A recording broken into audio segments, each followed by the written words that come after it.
Pen is a psychosomatic phenomena, অর্থাৎ কিছুটা tissue damage, local problem, right, আর বাকিটা হচ্ছে আমার ব্রেন কিভাবে ব্যাপারটাকে ইন্টারপ্রেট করছে। নাম্বার 1, ওজন কম রাখা। ওকে, 2 নম্বর, অ্যাক্টিভ থাকা। এই আঙুলে ব্যথা বা এখানে ব্যথা, আমরা মাথায় ভাবতে পারি যে এটা কোন পার্টিকুলার নার্ভটা প্রবলেম। এইটা হচ্ছে ব্রেন থেকে সারা শরীরের অঙ্গ প্রত্যঙ্গের কানেকশন। আমরা জানি 3 থেকে 4 সপ্তাহের মধ্যে সিগনিফিকেন্ট ইমপ্রুভমেন্ট হয়, 6 to 8 উইকস এর মধ্যে almost back to normal. Good posture is like doing continuous exercise.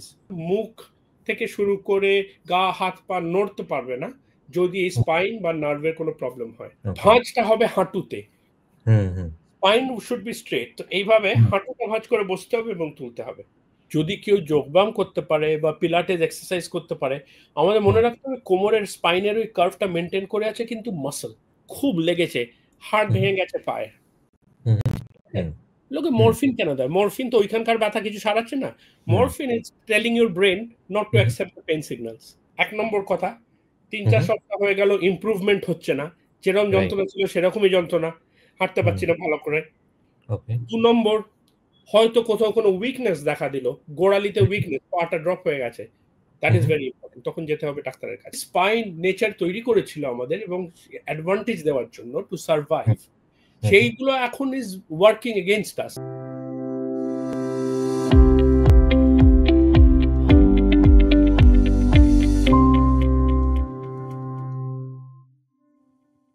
Namaskar, Dr. Devapriyo. Welcome once again. We have Dr. Devapriyo Bhattacharya all the way from UK, one of the eminent neurosurgeon. আজকে আমরা discuss করব on spine health.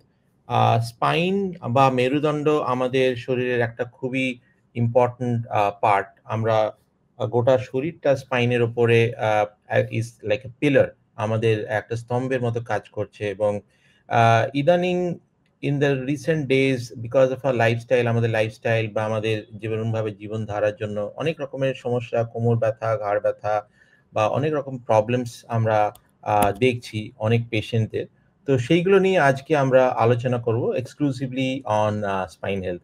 So doctor Debpriya, অনেক অনেক ধন্যবাদ for giving your valuable time. তো শুরুতেই আমরা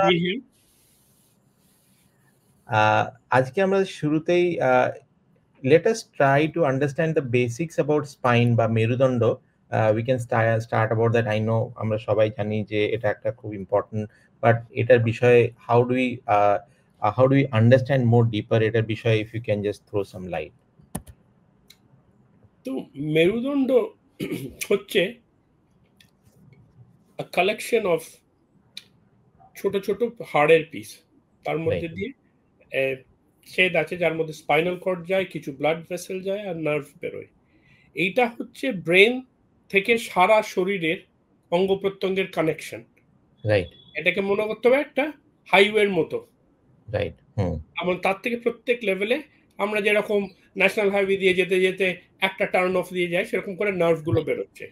yes, আমরা ব্রেন ছাড়া কিছুই করতে পারবো না, মুখ থেকে শুরু করে গা হাত পা নড়তে পারবে না যদি এই স্পাইন বা নার্ভের কোনো প্রবলেম হয়। So it is very important. Yes. তো যখন প্রাগৈতিহাসিক যুগে মানুষ গুহাতে থাকতো, জন্তু জানোয়ারের ভয় ছিল, দৌড়ে পালানো এই ব্যাপারটা খুব ইম্পর্টেন্ট ছিল। রাইট, সেই জন্য the spine is build for flexibility. আমরা ঘাড় গড়িয়ে পেছনে দেখতে পারি সব। কারেক্ট। কিন্তু আমরা তো এখন আর ওই লাইফস্টাইল করি না, আমরা চেয়ারে বসে থাকি সারাক্ষণ, অফিসে কাজ করি, কম্পিউটারে ঝুঁকে দেখি।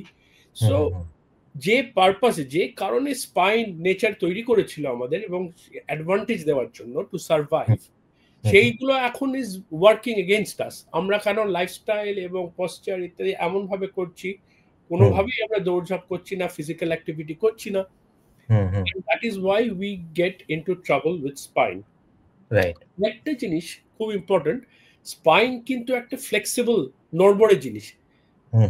ঘাড়ের উপরে মাথা আটকানো আছে, আর এখানে পেলভিস এবং পা, মাঝখানে আদার দেন মাসলস আর লিগামেন্টস সাপোর্ট করবার কিছুই নেই। এইটা খুবই গুরুত্বপূর্ণ জিনিস, কোনো বড় হাড় নেই, কিছু নেই। সো ইট ইজ ইম্পর্টেন্ট, সেই জন্য পশ্চার মাসল এক্সারসাইজ করে টোন রাখা ভালো, যাতে আমরা ঠিক করে রাখি, সেটা আমরা আরো ডিটেলস আলোচনা করব। কিন্তু hmm. This is the importance of spine এবং মডার্ন লাইফস্টাইল এবং কিছু কিছু প্রফেশনে এটা স্পাইনের প্রবলেম অনেক বেশি দেখা দিচ্ছে। Right. The reasons. Thank you so much. আমরা বিভিন্ন সেকশনস গুলো নিয়ে যাব। প্রথমটাতে মেরুদণ্ডের সমস্যার কারণ, মানে এখনকার লাইফস্টাইল যেটা আপনি বললেন, যেভাবে আমরা কাজ করি, মোবাইল কম্পিউটারের অতিরিক্ত ব্যবহার, এবং অনেক সময় রং পোশ্চার এবং লাইফস্টাইল নিয়ে আমরা দেখি। ইনিশিয়ালি আমরা দেখেছি যে আমরা স্পেশালি দ্য ইয়াং এজের বা তারা এই জিনিসগুলো নিয়ে অতটা সিরিয়াস থাকে না। তারা জিনিসগুলোকে নিয়ে ইগনোর করে টিল ইট এগ্রিভেট, সেটা আস্তে, আস্তে করে সেটা হঠাৎ একটা বড় আকার ধরে।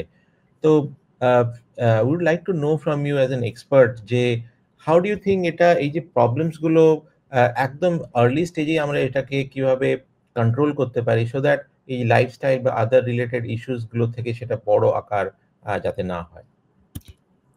দেখুন, কম বয়সে এত মজার জিনিস করবার আছে, কে ভাবে স্পাইনের কথা? তখন মাসল ভালো থাকে, গায়ে জোর থাকে, অফুরন্ত এনার্জি থাকে, then people try to enjoy themselves and have an exciting life. Right. আর একটা কথা হচ্ছে, কম বয়সে কিন্তু যখন ধরো মিড টোয়েন্টিজে লোকজন চাকরি বাকরি কাজে ঢুকছে, তারা তো ভাবে না কেউ যে নেক্সট 30টা বছর আমাকে এইভাবে চেয়ার টেবিলে বসে কাজ করতে হবে। সো সব জিনিসের ব্যাপার, মানে যে কোনো শারীরিক কারণে prevention is the best thing. একবার হয়ে গেলে আমরা তারপর ড্যামেজ লিমিট করি। আর প্রিভেন্ট করার জন্য অ্যাওয়ারনেস ইজ ইম্পর্টেন্ট। লোকজনকে ভাবতে হবে যে আমি তো এইভাবে বসে আছি চেয়ারে এরকম করে, দিস ইজ নট গুড। হ্যাঁ, চেয়ারে বসতে হলে সোজা হয়ে এইভাবে বসতে হবে, স্পাইনটা সোজা থাকে, ওয়েট ডিস্ট্রিবিউশন ঠিক থাকে। আর ধরো একটা মেশিনে বল বিয়ারিং লাগে, প্রত্যেক weighted, it is gear to take আমাদের জয়েন্টস গুলো অ্যাবাউট 70 কিলোস। সেখানে যদি আমি বিশাল মোটা হয়ে যাই, এক্সট্রা ওয়েট কি হয়, ball bearings wear out and have to be replaced. এখানে joint wear and tear changes. এই যে ডিজেনারেটিভ ডিজিজ অফ স্পাইন, এটা তো ডিজিজ নয়, অ্যাকচুয়ালি রোগ নয়, একটা প্রাইস অফ এজ। বয়স হচ্ছে, মোবাইল জয়েন্ট বেশি কাজ করছে। আর সেকেন্ডলি, যেটা আইডিয়াল কন্ডিশনে তাকে রাখা উচিত, আমরা we are working against it. বেশি ওজন, বাজে পশ্চার, সিগারেট স্মোকিং, এগুলো সব আমরা ডিটেলসে বলবো। কিন্তু এইগুলো সব adds together and over the years আমরা একটা আইডিয়াল পজিশন থেকে অনেক দূরে চলে যাই। Right. And that is when the problems happen. So first thing is awareness. লোকজনকে কনসিয়াসলি ভাবতে হবে এই জিনিসগুলো নিয়ে। আমরা যদি প্রথম ছবিটা দেখি, তাহলে বোঝা যাবে যে স্পাইনের বেসিক স্ট্রাকচার এবং নার্ভগুলো কিভাবে বেরোয়। 24টা সেপারেট লুজ হাড়, সেগুলোর মাঝখানে ডিস্ক আছে সাদা যেটা দেখা যাচ্ছে, আর সাইড থেকে নার্ভগুলো বেরোচ্ছে প্রত্যেকটা লেভেলে, একদম নম্বর দেওয়া আছে। আর তলার যে 3 কোণা যে হাড়টা দেখা যাচ্ছে, সেটা হচ্ছে লাস্ট 5টা নার্ভ বেরোচ্ছে এবং সেটা পেলভিসের সাথে জয়েন করছে to form the whole pelvis, এবং তার পেলভিস থেকে আমাদের পায়ের হাড় যাচ্ছে। সো এই প্রচন্ড ফ্লেক্সিবল স্ট্রাকচার, এবং সাইডে দ্বিতীয় ভিউটাতে দেখা যাচ্ছে যে স্পাইনটা কিন্তু স্ট্রেট নয়, একটা জেন্টল কার্ভেচার আছে ঘাড়ের কাছে, আবার পিঠের কাছে অন্যদিকে, and so it's a gentle S type structure. এটা খুব ইম্পর্টেন্ট, কারণ এইটা কার্ভড হয়েছে to allow human beings to walk on two legs, দু পায়ে হাঁটবার জন্য। সেন্টার অফ গ্র্যাভিটিটা ঠিক দুটো পায়ের ফাঁকে পড়ে, নাহলে আমরা ডিসব্যালেন্সড হয়ে যেতাম। ঠিক আছে? So this is very important to allow us to walk and run on two legs. Right. Yes. Fragile structure, বড় হাড় ফাড় কিচ্ছু নেই, মাসল, লিগামেন্ট আর জয়েন্ট দিয়ে ধরে রাখা আছে। সেই জন্য এটার যত্ন নিতে হবে। ওকে।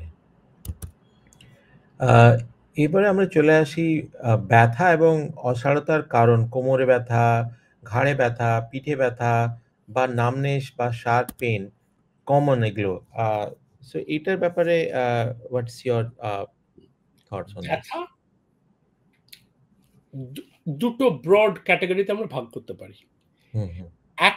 একটা ব্যথা যেটা খুব স্পেসিফিক ব্যথা, যে আমার ঘাড়ে ব্যথা হয়েছে কিন্তু তারপরে হাত দিয়ে যন্ত্রণাটা নামছে, এই আঙুল দুটো আমার ঝিনঝিন করছে, হ্যাঁ, ধরতে গেলে জিনিস পড়ে যাচ্ছে। ধরো এটা হচ্ছে C6 নার্ভ রুট, এটা Right. হচ্ছে স্পেসিফিক যে নম্বর করা নার্ভ গুলো বলছিলাম তার উপরে চাপ পড়েছে কোনো কারণে। Okay. Okay. ডিস্ক থেকে Okay. হতে পারে, টিউমার থেকে হতে পারে, ফ্র্যাকচার থেকে হতে পারে। নার্ভটা হি ইজ নট হ্যাপি। সেই Right. জন্য নার্ভটা যেখানে যাচ্ছে বা যে মাসল সাপ্লাই করছে সেইখানে প্রবলেম হবে। এটাকে বলে Okay. র্যাডিকুলোপ্যাথি। এটা হচ্ছে একটা খুব স্পেসিফিক এবং পেশেন্ট যখন বলবে আমার এই আঙুলে ব্যথা বা এখানে ব্যথা আমরা মাথায় ভাবতে পারি যে এটা কোন পার্টিকুলার নার্ভটা প্রবলেম। Okay. আরেকটা হচ্ছে জেনারেলাইজড ব্যথা। এই ঘাড়ে ব্যথা, কোমরে ব্যথা, এই যে কিছু একটা তুলতে গিয়ে লেগে গেছে কোমরে। দিস ইজ মাসকুলোস্কেলেটাল অর্থাৎ আচ্ছা। মাসল, লিগামেন্ট, জয়েন্ট এইসব জিনিস। আচ্ছা। যে সবকটা জিনিসকে একটু পারফেক্টলি কাজ করতে হবে to keep the spine in that curved shape. হ্যাঁ, ধরো আমরা আরেকটা আমি এক্সাম্পল দেখাচ্ছি খুব কমন। এই যে কোমরে তুলতে গিয়ে কিছু ব্যথা লেগে গেছে, একদম Correct. নড়তে পারছে না, যন্ত্রণায় কাতরাচ্ছে। Right. যদি দেখো স্পাইনের এইটায় সাইডে প্রত্যেকটা ভার্টিব্রার সাইডে একটা জয়েন্ট আছে। আমাদের Okay. আঙুলের জয়েন্ট, হাঁটুর জয়েন্ট, সবের মধ্যে ছোট্ট জয়েন্ট। কেন? Okay. তবেই তো মুভ করতে পারবে, ফ্লেক্সিবল হবে স্পাইনটা। Right. Right. এই জয়েন্টটা ওইরকম বেন্ড করে তুলতে গেলে ইয়ে হলে তোমার ইনফ্লেমড হয়ে যায় এবং Okay. কেমিক্যালস রিলিজ করে। আর যদি আচ্ছা। দেখো মন দিয়ে এই হলদেটা হচ্ছে নার্ভ। নার্ভটা আচ্ছা। কি জয়েন্টের উপর দিয়েই যাচ্ছে। সুতরাং Okay. ওখানে যদি কোনো ইনফ্লেমেশন হয় বা কেমিক্যালস গুলো নিউরোট্রান্সমিটার রিলিজ হয় তাহলে নার্ভটা খুব ইরিটেটেড হবে। এবার নার্ভটা যাচ্ছে পা দিয়ে যন্ত্রণা হচ্ছে সেই জন্য। সো আচ্ছা। এইটা মাসল, লিগামেন্টস এইসব জিনিসগুলো খুব ইম্পর্টেন্ট। Okay. তাছাড়া আমরা পরে দেখবো যে ডিস্ক খুব ভারী একটা জিনিস তুললাম। আমি পরে দেখাবো যে ঠিক করে তোলার উপায় কি। কারণ মানুষ তো জীবনে শুয়ে বসে কাটাতে পারে না, কাজ করতেই Right. হবে, কাউকে Correct. কাজ করতে হবে, জিনিস তুলতে হবে। Right. তো খুব কেয়ারফুল এবং সচেতন থাকতে হবে সেই সময় যে আমি বেন্ড করে তুলবো না। Okay. ভাঁজটা হবে হাঁটুতে, স্পাইন শুড বি স্ট্রেট। তো এইভাবে হাঁটুটা ভাঁজ করে বসতে হবে এবং তুলতে হবে। হ্যাঁ, Okay. বিদেশে এই safety in movement and handling বলে একটা আলাদা ডিসিপ্লিন আছে। এইগুলো যারা ফ্যাক্টরিতে কাজ করে বা ইভেন হাসপাতালে কাজ করে আমাদের পেশেন্টকে সরাতে হয়। Right. বারবার এগুলো শেখানো হয় যে কোমর সোজা রাখবে, হাঁটুর উপর স্ট্রেসটা দেবে। So Okay. these things have to be thought. এটা হচ্ছে জেনারেলাইজড ব্যথা, মাসল, লিগামেন্ট, জয়েন্টের ব্যথা। তাছাড়া হাত দিয়ে বা পা দিয়ে সায়াটিকা এইসব হচ্ছে স্পেসিফিক নার্ভের problem. Okay. Okay. Thank you so much. এবারে আমরা চলে আসি ডিজেনারেটিভ ডিজিজ বা বয়স যে বাড়ে আমাদের অনেক রকমের সমস্যা দেখা যায়, স্পন্ডিলোসিস এবং এটা কি এবং মাথা ঘোরা বা ডিজিনেসেরও আমরা অনেক সমস্যা দেখি আমাদের পেশেন্টদের। বা স্লিপ ডিস্ক এবং সাইটিকা এটাও আমরা দেখছি যেটা খুব কমন। তো এর বিষয়ে আপনি যদি কিছু বলেন। তো এই ডিজেনারেটিভ ডিজিজ শুনতে খুবই খারাপ লাগে, ডিজেনারেট করে যাচ্ছ, কিন্তু আমরা জন্মাবার পর থেকে we are slowly degenerating till we die. একদম, হ্যাঁ। হ্যাঁ, it is the effect of time and gravity. Right. তো অত্যন্ত মোবাইল পার্ট শরীরে, এই কাঁধ, শোল্ডার জয়েন্ট আর স্পাইনের মতো মোবাইল আর কোনো জায়গা নেই, তো কনস্ট্যান্টলি বসছে। That is why those joints are fluid in it to lubricate the joint. So degenerative disease is not really a disease that you can acquire. It is inevitable. Okay. আমার degenerative spinal condition আমার ছেলের থেকে অনেক খারাপ এবং আমার বাবা ৮৬ বছর বয়সে আমার থেকে অনেক খারাপ। It is inevitable. তো আমরা ব্যাপারটাকে একটু লিমিট করতে হবে। যেসব মেজার নিয়ে আমরা বললাম, পশ্চার, এক্সারসাইজ, ওজন বাড়তে না দেওয়া, সিগারেট স্মোকিং এগুলো না করে, and healthy lifestyle and a bit of exercise করলে স্লোলি প্রোগ্রেস করবে, not rapidly, which will require surgery or other things. এইটা হচ্ছে degenerative disease. It is not to be confused with other diseases which we acquire by infection, কিছু না। এটা সকলেরই হচ্ছে, কম বেশি। ওকে, এইটা হচ্ছে একটা জিনিস। স্পন্ডিলোসিস হচ্ছে একটা, ডাক্তাররা বড় বড় নাম পছন্দ করে, ওটা it is also degenerative disease of the spine, বা এখানে আমরা বলি ওয়্যার এন্ড টেয়ার। রাইট। তো দিস ইজ দ্য কন্ডিশন। এটা খুব common in terms of number of days. কাজে যেতে পারছে না লোকে, বাড়িতে বসে আছে, loss of work days. So কোমরের ব্যথা is the leading cause in the world. সর্দি, কাশি, জ্বর, জ্বালা নয়, কোমরের ব্যথা। কেন একবার Yes. হলে এ নয় যে একদিন রেস্ট দিয়ে তুমি পরের দিন যেতে পারছো, তো অনেক Right. একটা পিরিয়ড লাগে। হুম, হুম, হুম, হুম। অ্যান্ড মাঝে মধ্যে এইসব করতে গিয়ে একটা সাডেন কিছু হলো, যেটা হুম, আমরা হুম। দেখবো পরে ছবিতে, ডিস্ক বেরিয়ে এলো বা কিছু হলো, তখন একটা স্পেসিফিক টার্গেট পাওয়া গেল। এটা মানে জেনারেলাইজ মাসল হাড় ফাড়ের ব্যথা নয়, এটা হচ্ছে স্পেসিফিক টার্গেট। তখন ওকে। যদি পেন কিলার ইত্যাদি দিয়ে ঠিক সময় মতো না ব্যাপারটা ম্যানেজ হয়, তাহলে হুম, হুম। হয়তো সার্জারি লাগতে হতে পারে। ওকে, ওকে। যেটা আমরা স্লিপ ডিস্ক বা Correct, সাইটিকা। correct. ওকে। এটা ঘাড়েও হয়, হুম, হুম, থোরাক্সেও হয়, চেস্টে, আবার সব থেকে কমন হচ্ছে তলার হুম। দিকে স্পাইনে, কোমরে। আচ্ছা। আ আমাদের স্পাইন স্ট্রাকচারটা আমরা একটা খুব একদম বেসিক জিনিসটা বুঝেছি। বা আমরা যদি একটু ডিটেইলে যাই যে স্পাইনাল ডিস্ক আ এইটা এটাও আই থিংক খুবই important part within the spine. এটার ব্যাপারে আপনি কিছু যদি বলেন। হ্যাঁ, এইটা যে এটা একটা সেকশন নেওয়া আছে হুম, হুম। স্পাইনের মধ্যে ওকে। থেকে। হ্যাঁ, হুম, তো দেখা যাচ্ছে যে এইটা হচ্ছে হাড়, যেটা হুম। হচ্ছে ভার্টেব্রাল বডি। ওকে। আর তারপরে এই যে একটা কার্টিলেজের মতো থাকে, হুম, হুম, হ্যাঁ? এর হুম। ভেতরটা সফট আর বাইরেটা বেশ ফার্ম। ওকে, হচ্ছে শক অ্যাবজর্বার বা কুশনের মতো কাজ করে। হ্যাঁ? ওকে। হুম, তারপরেরটা আবার এরকম, এরকম, ঠিক আছে? আর হুম, হুম। এই সাইডে পেছনে যে এই গ্যাপটা, এখান দিয়ে স্পাইনাল কর্ড যাচ্ছে। আর এই যে হুম। সাইডে ফুটোগুলো দেখা যাচ্ছে, ওখান দিয়ে নার্ভ গুলো বেরোচ্ছে। ওকে, আর ওকে। পেছনে এই যে হাড়গুলো দেখা যাচ্ছে, ওটা একটু হুম, উঠে থাকে, যেটা হুম, আমরা হুম। নিজেদের পিঠে আঙুল দিলে আমরা বুঝতে পারি, যেটা ফিল করি রাইট। সেটা হচ্ছে ওকে, এই পার্টটা। So this is the structure of the spine. Okay. ঠিক আছে? আচ্ছা। হুম, এরপরের স্লাইডটা যদি আমরা যাই, হুম। কুইকলি আমরা দেখতে পারি যে এই যেটা আমি বলছিলাম, degenerative disease of the spine is a normal part of aging. Right. এটা কোনো রোগ নয় অ্যাজ সাচ। ঠিক রাইট। আছে? ওকে। হুম, হুম। আর পরের স্লাইডে গেলে এই বয়সজনিত চেঞ্জ যেগুলো হয়, হুম, আমরা হুম। বাচ্চা ছেলেদের কখনো ডিস্কের প্রবলেম, স্পন্ডিলোসিস, ডিজেনারেটিভ স্পাইন দেখি না। Right. Hmm. We see it from middle aged onwards. তার কারেক্ট। কারণ ওকে। হচ্ছে ডিস্কের হুম, ডাইরেক্ট কোনো ব্লাড সাপ্লাই নেই। এবার যত হুম, বয়স হচ্ছে আমাদের, হুম, ডিস্কের হুম, যে জলীয় কনটেন্টটা, যার হুম, হুম। জন্য ডিস্কটা সফট থাকে, রাইট। সেটা কমতে থাকে। ডিস্কটা ওকে। ডিহাইড্রেটেড হয়ে যায়, জলটা বেরিয়ে আসে। হ্যাঁ? এটা ও! এমআর স্ক্যানে দেখা যায় ডিস্ক আস্তে, আস্তে সাদা কালার থেকে কালো হয়ে যাচ্ছে। তার মানে ও জলটা বেরিয়ে গেছে। ওকে, ওকে। হ্যাঁ, হুম, এইবার যদি ডিস্কে আমরা দেখি যে জল কম আছে, তাহলে হুম, ওটা হুম। সফট থাকছে না। ওটা ভেঙে ছোট, ছোট টুকরো হয়ে যাচ্ছে, ড্রাই হয়ে যাচ্ছে।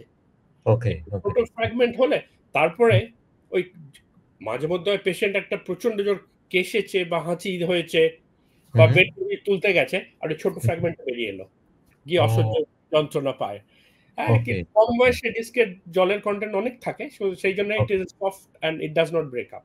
হুম, হুম, হুম, হুম, হুম। আর কি হয়, 30-35 অনওয়ার্ডস সবাই কাজ করছে, সংসার হয়েছে, ফ্যামিলি, পয়সা রোজগার করতে হবে।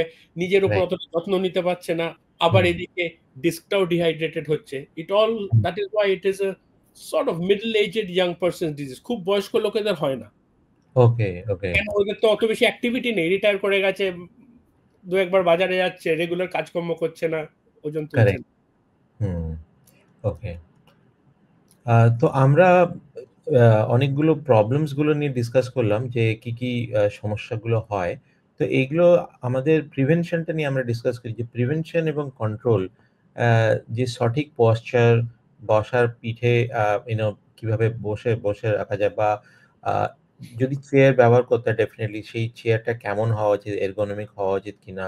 বা আমরা যদি কন্টিনিউয়াস যদি না বসে যদি আমরা কিছু ব্রেকস নিয়ে বসি।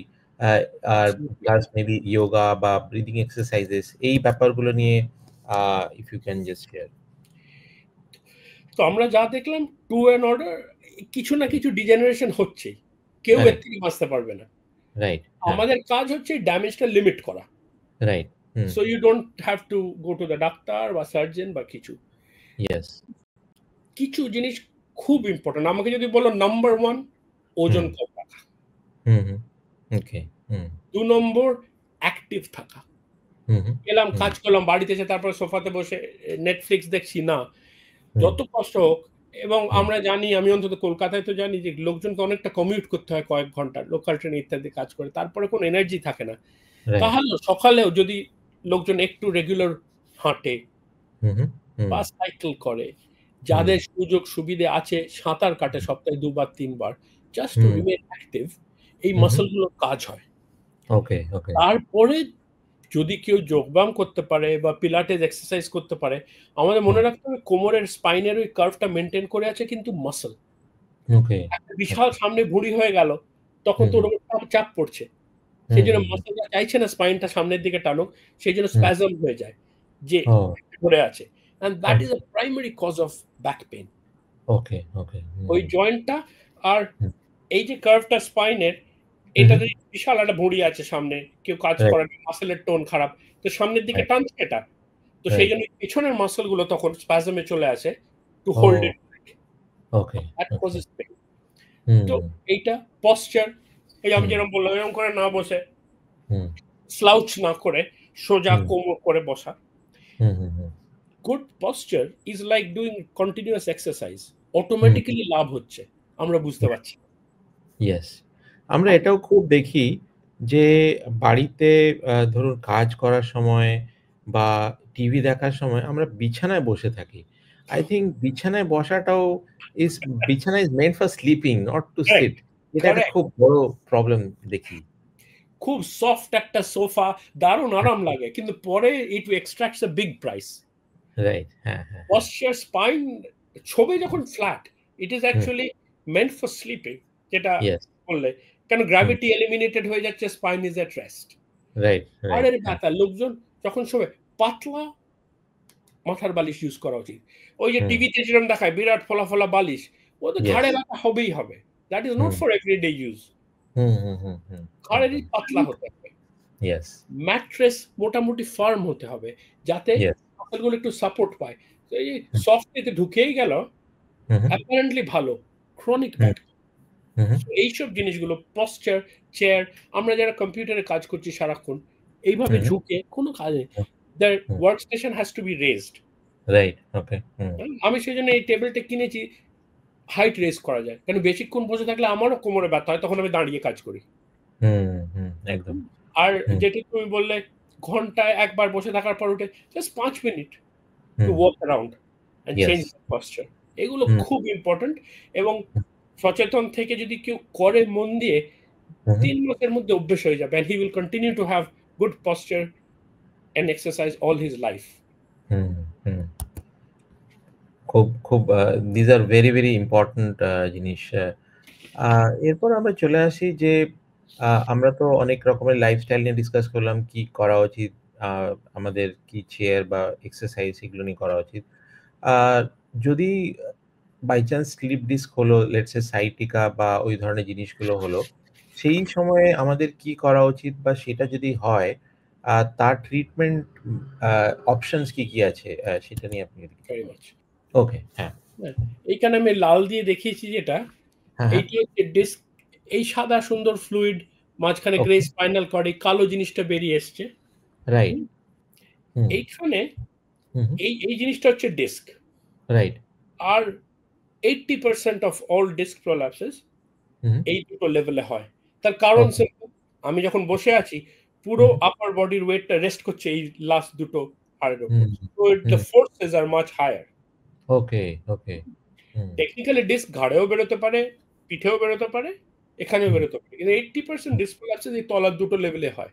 ও 80%, ও আচ্ছা, বিকজ ম্যাক্সিমাম লোড ওটা ওই দুটোই নেয়, আই থিংক। কারেক্ট, আমরা বসে আছি যখন, দাঁড়িয়ে আছি লাস্টেতে। এইবারে আমি যেটা বললাম যে একটা ছোট্ট ফ্র্যাগমেন্ট বেরিয়ে আসে, কিন্তু সামনে আমাদের পেটের দিকে কখনোই বেরোয় না। আমি সারা জীবনে খালি দুটো প্রোল্যাপস দেখেছি সামনে, এখানে তো খুব অপরন্ত জায়গা, তাহলে তো কোনো প্রবলেমই হবে না।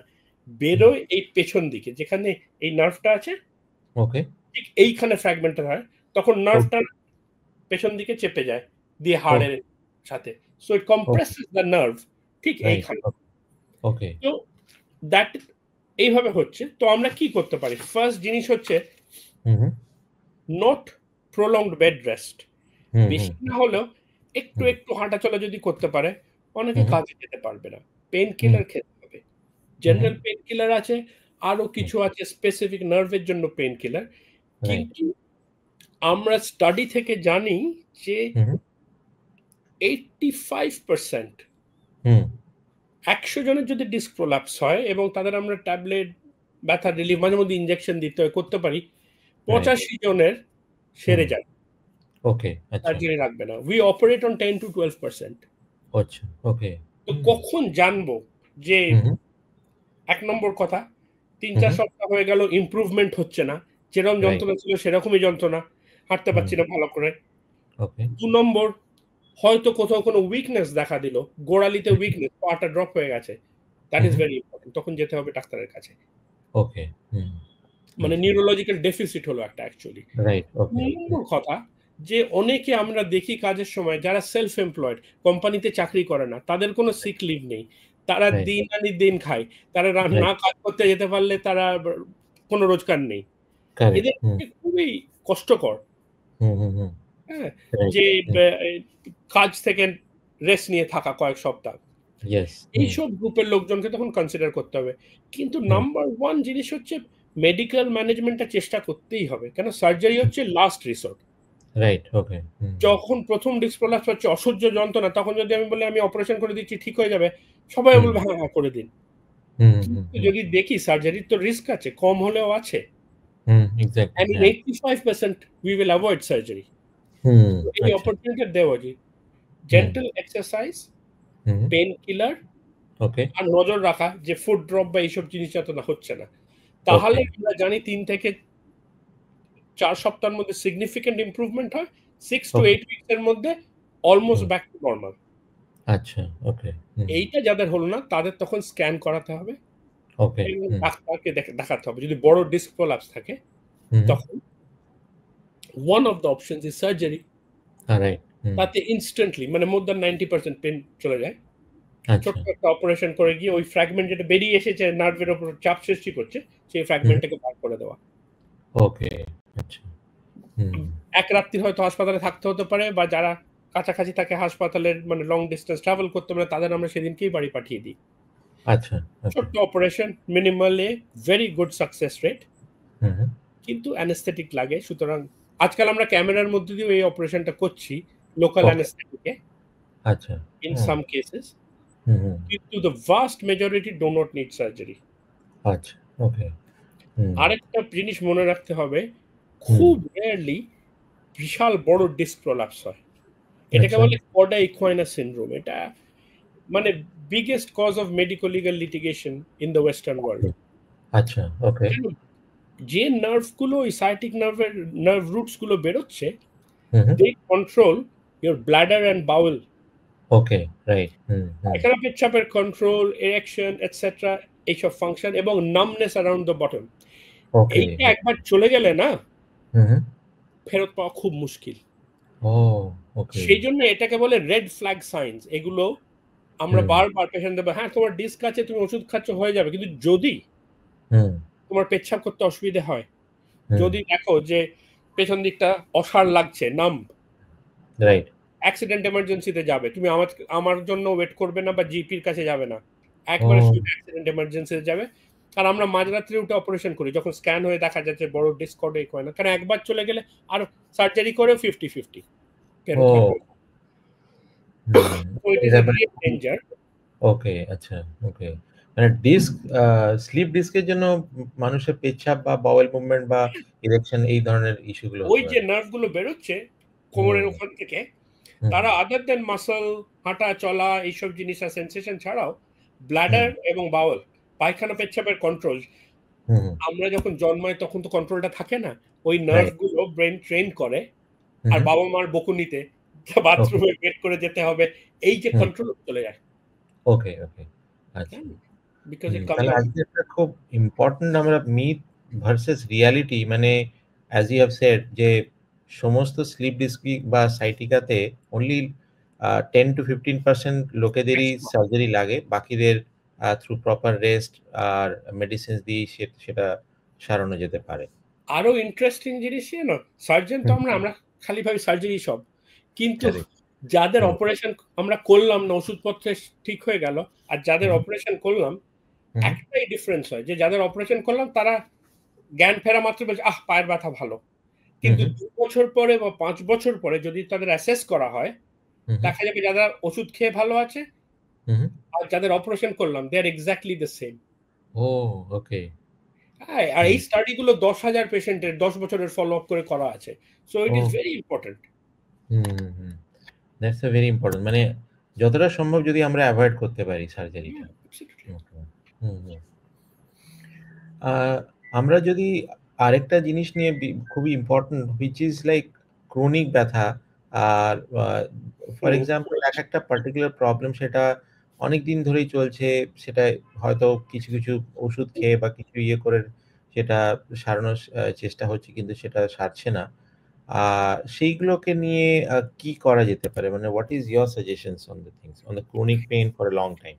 ক্রনিক পেন বস্তুটাই কমপ্লিকেটেড, রাইট। এটা বললে অনেকের মানতে অসুবিধে, কিন্তু pain is a psychosomatic phenomena, অর্থাৎ কিছুটা tissue damage, local problem, right, আর বাকিটা হচ্ছে আমার ব্রেন কিভাবে ব্যাপারটাকে ইন্টারপ্রেট করছে। ওকে, হ্যাঁ, যদি অ্যাবসলিউটলি। ধরো তোমার খুব লেগেছে, হাড় ভেঙে গেছে পায়ে, লোকে মরফিন কেন দেয়? মরফিন তো ওইখানকার ব্যথা কিছু সারাচ্ছে না। Morphine is telling your brain not to accept the pain signals. Okay, okay, তো পার্ট অফ দ্য প্রবলেম হচ্ছে যেখানে ধাক্কা লেগেছে বা ডিস্ক বেরিয়েছে এটসেট্রা, আর বাকিটা হচ্ছে আমরা কিভাবে ইন্টারপ্রেট করছি পেনটা। আর আমরা জানি পেন থ্রেশহোল্ড লোকের ডিফারেন্ট, কিছু লোক ওরই মধ্যে চালিয়ে যাওয়ার চেষ্টা করে, আর কিছু লোক কাতরাচ্ছে শুয়ে। So there is an individual dialing mechanism which is in the brain, thalamus বলে একটা জায়গা আছে ওখানে। তো পেন হচ্ছে এই ব্যাপার। ক্রনিক পেন একটা খুব অদ্ভুত জিনিস। এক নম্বর কথা হচ্ছে কোনো জিনিসই যদি বেশি দিন থাকে আমাদের বার করতে হবে কোথা থেকে আসছে, what is the driver, or joint or ligament, এগুলো প্রত্যেকের আলাদা ট্রিটমেন্ট আছে। যে জিনিস ক্রনিক হয়ে যায় না, সেই জিনিস সারানো ভূতের অসাধ্যি, because your brain has started accepting it. Yes, okay. সেই জন্য chronic pain is a huge problem. লোকজন কাজে যেতে পারে না, ডিসেবিলিটি বেনিফিট এইসবে থাকে, অ্যান্ড হাই লেভেল অফ ওষুধ খেয়ে যাচ্ছে, which has all effects. Standard pain killer থেকে কিডনি ফেলিয়ার হয়, বেশি প্যারাসিটামল খেলে লিভার যাবে, আর মরফিন এসব খেলে তো হাজার problem, you get addicted and etcetera. So chronic pain is a major problem, এবং এখন অব্দি যা স্টাডিজ আছে তারা বলছে ওষুধপত্র সার্জারিতে ক্রনিক পেন যায় না। তার জন্য আমাদের এখানে পেইন ক্লিনিক আছে যেখানে cognitive behavioural therapy treatment in a group. হ্যাঁ, মাঝে মধ্যে হয়তো একটা ইনজেকশন লাগলো বা কোনো টেন্স মেশিন লাগলো বা কিছু, বাট ওভারঅল কোপিং স্ট্র্যাটেজি। কারণ কগনিটিভ বিহেভিয়ারাল থেরাপি হচ্ছে কোপিং স্ট্র্যাটেজি। আমার এই এতটা পেন আছে, আমি এটা নিয়ে কি করতে পারি, বা এইটা করে কি আমি 6 ঘন্টা কাজ করতে পারি, তারপর আবার না হলে পেন কিলার খাবো, এইসব জিনিসগুলো, এবং কিছুটা অ্যাকসেপ্টেন্স। ক্রনিক কন্ডিশন তোমাকে অ্যাকসেপ্ট করতে হবে, still try to have a life. তবে যদি আন্ডারলাইং কোনো স্ট্রাকচারাল প্রবলেম থাকে, then doctors and surgeon should deal with that. Right, okay, okay. এগুলোর ওষুধ খেয়ে যাওয়াতে কোনো লাভ হয় না, আদার অর্গানস প্রবলেম হয়, এবং এটা নিয়ে প্রচুর কাজ হয়েছে। ওকে। আর ট্রিটমেন্টে আমরা অনেক রকমেরই দেখি। একটা তো ডেফিনেটলি ডাক্তারবাবুরা বলেন যে ঠিক আছে নরমাল ওষুধ খেতে, বা কোনো সময় স্টেরয়েড নিতে বলা হয়, বা কোনো সময় ইনজেকশন নিতে। তো এই জিনিসগুলো ৩ টে ভাগ, যেটা ফর আ কমন ম্যান সেটা কিভাবে তার ডিফারেন্সিয়েশনটা করবে, যে স্টেরয়েড জিনিসটা কি, স্টেরয়েড খাস না, বা অল অফ দ্যাট? স্টেরয়েড আমি একদমই বারণ করব কোন স্পেশালিস্টের। তার কারণ হচ্ছে স্টেরয়েড মুখে খাওয়া, স্টেরয়েড না শরীরে তোমার সবকটা অর্গানকে এফেক্ট করে। তোমার ইমিউনিটি থেকে শুরু করে তোমার হাড়ে ক্যালসিয়াম ঢুকবে না, everything steroid. So it is a very dangerous drug and should be only used with a clear indication বলি আমরা, যেটা যে একটা জানি যে স্টেরয়েডটা এখানে কাজ করবে, and only for a short term. ওকে। আমরা যদি কাউকে বেশি দিন স্টেরয়েড খাওয়াই না, তার বডির অ্যাড্রিনাল গ্ল্যান্ডস, আমাদের শরীর রেগুলার একটা স্টেরয়েড তৈরি করে to prepare the body to fight or flight, কোনো ডেঞ্জার থেকে রিঅ্যাক্ট করার জন্য, সেটা বন্ধ করে দেয়। প্লাস লোকজন অস্বাভাবিক মোটা হয়ে যায়, এখানে পা গুলো সরু সরু হয়ে যায়, পেট এত মোটা হয়ে যায়, মেটাবলিজমে প্রচুর গড়বড় হয়, অ্যান্ড স্টেরয়েডস লং টার্ম না। এই কোমরে ব্যথা, ঘাড়ে ব্যথার জন্য স্টেরয়েড পেটে খাওয়ার কোনো দরকার নেই, আনলেস পেশেন্টের কোনো স্পেসিফিক আর্থ্রাইটিস আছে, সোরাইটিক আর্থ্রাইটিস, রুমাটয়েড আর্থ্রাইটিস, এগুলো খুব স্পেসিফিক ডায়াগনোসিস। গাঁটের ব্যথা is not arthritis. Specifically diagnosed হলে একটা শর্ট কোর্স অফ স্টেরয়েডস এর রোল আছে। আর একটা জিনিস খুব কমন, কোমরের ব্যথা হয়, এই জয়েন্ট গুলো ইনফ্লেমড হয় বলেছিলাম, রাইট? ইয়েস। আমরা বলি ফিজিওথেরাপি, এক্সারসাইজ করো, আস্তে আস্তে সেরে যাবে। রাইট। মাঝে মধ্যে বলে আমি তো হাঁটতে পারছি না ভালো করে, কি এক্সারসাইজ করবো? তখন আমরা এই মিডিয়াল ব্রাঞ্চ ব্লক দিই, স্টেরয়েড ইনজেকশন দিই এইখানে, যে নার্ভ, কেন স্টেরয়েড হচ্ছে ওয়ার্ল্ডের বেস্ট অ্যান্টি ইনফ্লেমেটরি ড্রাগ। ওকে ওকে। সব ইনফ্লেমেশন কমিয়ে দেয়, ব্রেনের কমায়, পায়ের নখের ইনফ্লেমেশন কমিয়ে দেয়। ওকে। Then you give this injection called medial branch block. এইটা দিলে স্টেরয়েড ইনজেকশন, ওই ব্যথাটা কমে যায়। মাঝে মধ্যে যদি ছোট্ট ডিস্ক থাকে অথচ পেশেন্টের খুব যন্ত্রণা হচ্ছে, তখন আমরা এই নার্ভের এক্সরেতে নিডলটা এই নার্ভের পাশে এনে ওইখানে একটু স্টেরয়েড দিয়ে দিই, তাতে কমে যায়। তাতে কি হলো, 3 থেকে 6 মাস ব্যথা নেই, এর মধ্যে পেশেন্ট হাঁটাচলা করতে পারছে এবং আস্তে আস্তে উই বাই দেম টাইম। ওকে, ঠিক আছে, এইগুলো হচ্ছে স্পেসিফিক ইন্ডিকেশন, কিন্তু যখন তখন স্টেরয়েড খবরদার খাওয়া উচিত না। ওকে, বাহ। এবার আমরা লাস্ট সেকশনটায় চলে আসি, উইচ ইজ অ্যারাউন্ড নামনেস, মানে অসাড় হয়ে যাওয়া। হঠাৎ করে আমরা দেখছি যে কোনো একটা পার্টিকুলার জিনিসটা, তো এটার সাথে কি লিঙ্কেজ রয়েছে এবং এটার কি ট্রিটমেন্ট বা কি করা উচিত এই কেসে? যদি ভালো করে দেখা যায়, দু রকমের অসাড় হয়ে যাওয়া। একটা হচ্ছে যে ধরো নার্ভটা সেন্সেশন ক্যারি করে, সেই নার্ভকে যদি ধরো L4-5 লেভেলে একটা ডিস্ক হলো, সেটা L5 নার্ভটাকে চাপ দিচ্ছে, দেখা যাবে এই শিন অর্থাৎ হাঁটুর নিচে, পায়ের পাতায়, বুড়ো আঙুলে নামনেস, অর্থাৎ ডান পা বাঁ পা করলে there is a difference, pin prick দিয়ে টেস্ট করলে ধরো এটা হচ্ছে স্পেসিফিক নার্ভ, যে এলাকাটা সাপ্লাই করছে ওখানটা নামনেস হলো, due to the nerve being unhappy, নয় ডিস্ক আছে নয় কিছু একটা আছে, প্রবলেম, ওটা করা হলো। আরেকটা নামনেস খুব ডেঞ্জারাস, এটা হচ্ছে মায়োপ্যাথি। এটা হচ্ছে ডিস্ক বা অন্য কিছু স্পাইনাল কর্ডের উপর ডাইরেক্টলি চাপ দিচ্ছে। ওকে, এটাতে পেশেন্ট বলবে যে আমি তো দাঁড়িয়ে আছি কিন্তু আমি টলছি, ধরে নিলাম, কেন আমি পায়ে কোনো সাড় পাচ্ছি না। ওকে, ঠিক আছে, তার কারণ হচ্ছে স্পাইনাল কর্ড দিয়ে তো মেসেজটা যাচ্ছে ব্রেনে, আবার ব্রেন তারপর বলছে। ধরো আমাকে যদি কেউ ব্লাইন্ড ফোল্ড করে খালি পায়ে দাঁড় করিয়ে দেয় আমার স্টাডিতে, মেঝে শক্ত, আমি তো ব্লাইন্ড ফোল্ড, আমি কি করে জানছি? কেন পায়ের সেন্সাস ব্রেনকে বলছে যে এটা শক্ত মেঝে। এবার যদি কেউ আমাকে তুলে বালির ওপর দাঁড় করিয়ে দেয়, আমি কিন্তু উল্টে পড়ে যাবো না, আমি একটু সামনে যাব, কেন? পায়ের সেন্সর ব্রেনকে বলছে যে বালির মধ্যে দাঁড়িয়ে আছে, so muscles will adjust accordingly. এটা এত তাড়াতাড়ি হয় যে অটোমেটিক। কিন্তু ওইখানে যদি ড্যামেজ হয়, then the sensation is not going through, brain বুঝতে পারছে না, এবং পিপল বিকাম আনস্টেডি, হাতে বোতাম লাগাতে পারছে না, জুতো ফিতে মারতে পারছে না, খুচরো পয়সা তুলতে পারছে না, হাত থেকে পড়ে যাচ্ছে। এটা আরেক রকমের অসাড়তা, এবং এইগুলো ফিল করলে ডেফিনেটলি আগে ডাক্তারের কাছে যাওয়া উচিত, এক্সামিনেশন থেকে বোঝা যাবে। অনেক সময় কি এটাও হয় যে ধরুন আমি একটা জিনিস ধরে আছি, আমি হয়তো অন্য কিছু ভাবছি, জিনিসটা হয়তো ভারী, আর হঠাৎ করে মানে কখন যে হাত থেকে সেটা পড়ে গেল বুঝতেই পারলাম না। এটাও কি এক ধরনের নামনেস বলা যেতে পারে? হ্যাঁ, কিন্তু এটা হচ্ছে কোনো অন্য ব্যাপারে গভীর চিন্তা করছে বলে মানে মনটা অন্য কাছে। কিন্তু এই নার্ভ বা স্নায়ু বা ব্রেনের প্রবলেম হচ্ছে এইটা দুরকম, একটা হচ্ছে অসাড়তা, কোনো সাড় নেই, মনে হচ্ছে পায়ে, আর একটা হচ্ছে স্পেসিফিক নার্ভের থেকে। আর যদি এটা হয় তাহলে এটা ট্রিটমেন্ট কিভাবে এটা ঠিক করা যায়? এটা কি অটোমেটিক ঠিক হয়ে যায় বা এটা কোনো বয়স সংক্রান্ত হয়? যদি ওষুধ বয়স সংক্রান্ত না, যদি স্পেসিফিক একটা নার্ভের উপর চাপ পড়ে এবং সেইখানটা ঠিক হয়, usually 80 to 90% of the time এটা সেরে যাবে। আচ্ছা, হ্যাঁ, যেরকম বললাম ডিস্কের অপারেশন লাগে না, ডিস্কগুলো শুকিয়ে আসে, চলে আসে। কিন্তু যদি এরকম অসাড় লাগে যে হাত থেকে জিনিস পড়ে যাচ্ছে, বোতাম লাগাতে পারছি না, যেটা ক্লাসিক্যালি বলে নাম ক্লামজি হ্যান্ডস, বা হাঁটতে গেলে আমি টলছি, হ্যাঁ, পায়ে সেন্সেশন পাচ্ছি না, মনে হয় পড়ে যাব, তাহলে অতি অবশ্য ডাক্তার দেখানো উচিত এবং স্ক্যান লাগবে, কারণ স্পাইনাল কর্ডের উপর যে চাপ পড়ছে এটা অবজ্ঞা করা চলবে না, এটার উপর। আজকে আমরা অনেক কিছুই জানলাম ডক্টর দেবপ্রিয়। মানে ইভেন ফর মি এত কিছু জেনেছি এবং অ্যাজ উই অল সে যে আমাদের যারা পেশেন্টসরা রয়েছেন ডক্টর দেবপ্রিয়র কাছ থেকে আমরা জেনে উনি কোন সময়ে অ্যাভেলেবল থাকবেন maybe for 1 or 2 hours in a month. তাহলে আমরা টেলিকনসালটেশনস দিয়ে যাতে করে ডাইরেক্টলি পেশেন্টরা আপনার কাছে পৌঁছাতে পারে সেটার ব্যবস্থা আমরা করব। অনেক, অনেক ধন্যবাদ for your time and giving so much insightful things about spine. Definitely. Thank you. Thank you, pleasure. আশা করি আজকের এই ভিডিওটি আপনাদের ভালো লেগেছে এবং আপনারা নতুন কিছু শিখেছেন।